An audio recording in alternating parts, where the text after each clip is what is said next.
Ang ikalawang kabanata ng Ebanghelyo ni San Juan. At nang ikatlong araw ay nagkaroon ng isang kasalan sa Kana ng Galilea, at naroon ang ina ni Jesus. At inanyayahan din naman si Jesus at ang kaniyang mga alagad sa kasalan. At nang magkulang ng alak, ang ina ni Jesus ay nagsabi sa kanya, "Wala silang alak." At sinabi sa kanya ni Jesus, "Babae, anong pakialam ko sa iyo? Ang aking oras ay hindi pa dumarating." Sinabi ng kanyang ina sa mga alila, "Gawin ninyo ang anumang sa inyo'y kaniyang sabihin."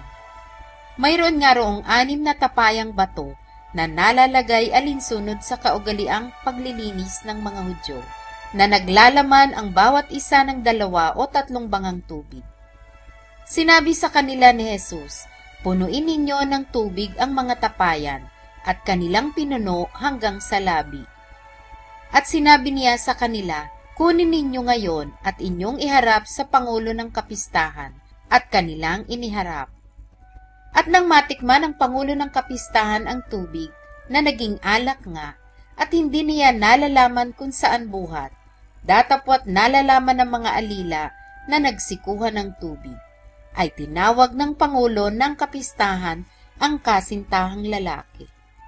At sinabi sa kanya, ang bawat tao ay unang inilalagay ang mabuting alak, at kung mga kainom ng mabuti ang mga tao, ay saka inilalagay ang pinakamasama. Itinira mo ang mabuting alak hanggang ngayon. Ang pasimulang ito ng kanyang mga tanda ay ginawa ni Jesus sa Kana ng Galilea, at inihayag ang kanyang kaluwalhatian, at nagsisampalataya sa kanya ang kaniyang mga alagad.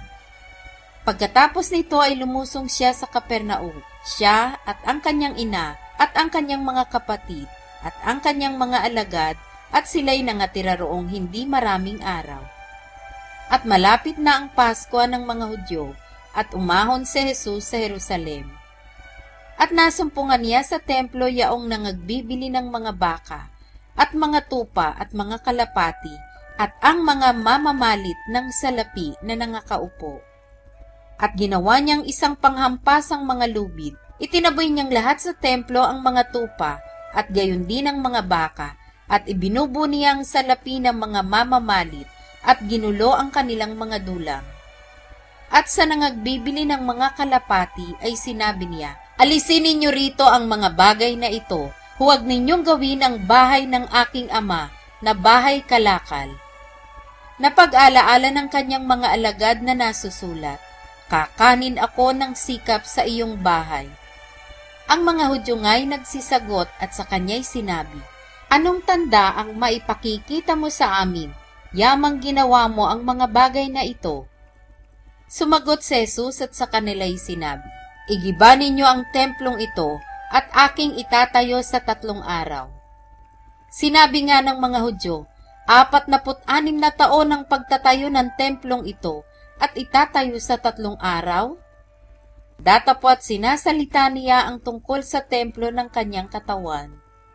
Nang magbangon na mag-uli nga siya sa mga patay, ay naalaala ng kanyang mga alagad na sinalita niya ito, at nagsisampalataya sila sa kasulatan at sa salitang sinabi ni Jesus. Nang siya nga'y nasa Jerusalem ng Paskwa, sa loob ng panahon ng kapistahan, ay marami ang mga nagsisampalataya sa kanyang pangalan, pagkakita ng kanyang mga tandang ginawa. Datapwat si Jesus, sa kanyang sarili ay hindi rin nagkatiwala sa kanila, sapagkat nakikilala niya ang lahat ng mga tao.